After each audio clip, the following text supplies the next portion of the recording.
इस वीडियो में हम आपको सिंधु घाटी सभ्यता से जुड़े हड़प्पा मोहनजोदड़ो की सभ्यताओं से प्राप्त अवशेषों के बारे में बताएंगे और इन अवशेषों को देखकर जानकर आपके होश उड़ने वाले हैं। तो आप वीडियो के अंत तक बने रहिए। मोहनजोदड़ो को मौत का टीला कहा जाता है। असल में मोहनजोदड़ो का सिंधी भाषा में अर्थ होता है मुर्दों का टीला।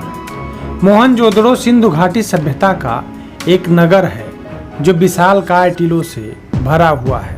यह नगर सिंधु घाटी के प्रमुख नगर हड़प्पा के अंतर्गत आता है। पाकिस्तान के पंजाब प्रांत में स्थित मांटगोमरी जिले में रावी नदी के बाएं तट पर हड़प्पा नामक पुरातत्व स्थल स्थित है, जबकि पाकिस्तान के सिंध प्रांत के लारकाना जिले में सिंधु नदी के दाहिने किनारे पर मोहनजोदड़ो नामक नगर करीब 5 किलोमीटर के क्षेत्र में फैला हुआ है। कई नगर खोजे गए हैं जो सिंधु घाटी सभ्यता के अंतर्गत आते हैं, जैसे हड़प्पा पाकिस्तान में, मोहनजोदड़ो पाकिस्तान में, लोथल रोपड़ आलमगीरपुर मेरठ में, बड़ावली हरियाणा, धौलावीरा सिंध प्रांत में, कच्छ गुजरात, मकरान तट बलूचिस्तान में। इन नगरों को सैंधव सभ्यता भी कहा जाता है। अब बात करते हैं क्या क्या चीजें मिली हैं मोहनजोदड़ो से।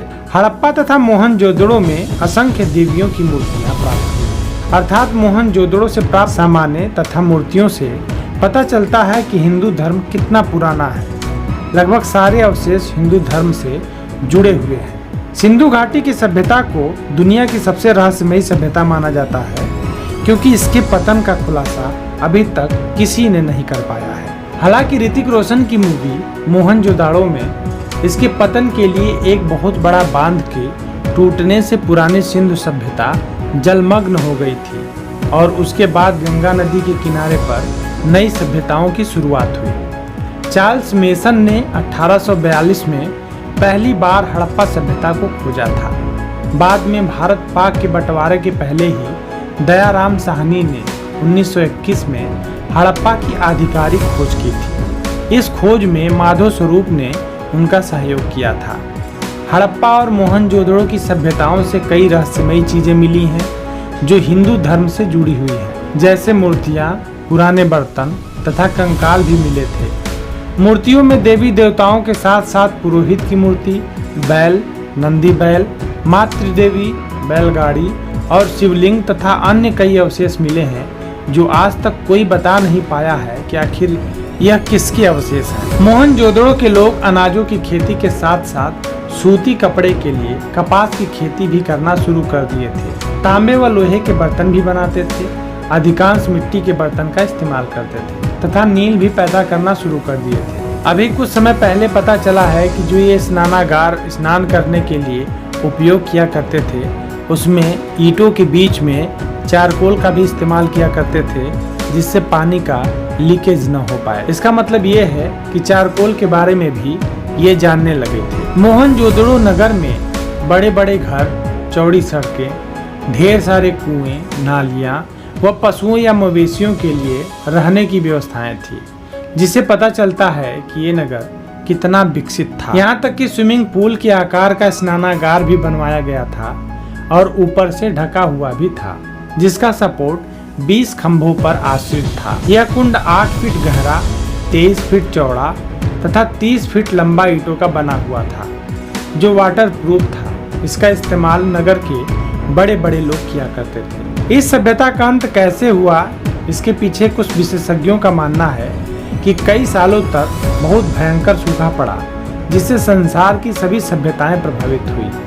सिंधु घाटी सभ्यता ही नहीं बल्कि मेसोपोटामिया की सभ्यता भी पूरी तरह से खत्म हो गई। जब पुरातत्व विभाग ने मोहनजोदड़ो स्थल की खुदाई के अवशेषों का निरीक्षण किया था, तो उन्होंने देखा था कि वहां की गलियों में नर कंकाल पड़े थे। कई अस्थिपंजर चित अवस्था में लेटे थे और कई अस्थिपंजरों ने एक दूसरे के हाथ इस प्रकार पकड़े थे कि जैसे किसी विपत्ति ने उन्हें अचानक इस अवस्था में पहुंचा दिया। उन नर कंकालों पर उसी प्रकार के रेडियो एक्टिविटी के चिन्ह थे जैसे कि जापानी शहर हिरोशिमा और नागासाकी के नर कंकालों पर एटम बम विस्फोट के पश्चात देखे गए थे। माना जाता है कि महाभारत के काल में ब्रह्मास्त्र छोड़े जाने के कारण यह सभ्यताएं नष्ट हो गई थी। ब्रह्मास्त्र की तुलना वर्तमान में परमाणु बम से की जाती है। तो संसार की लगभग सारी सभ्यताएं जलवायु परिवर्तन की वजह से नष्ट हुई। सिंधु घाटी सभ्यता की मोहनजोदड़ो तथा हड़प्पा की प्राचीनता और उनके रहस्यों को आज भी सुलझाया नहीं जा सका है।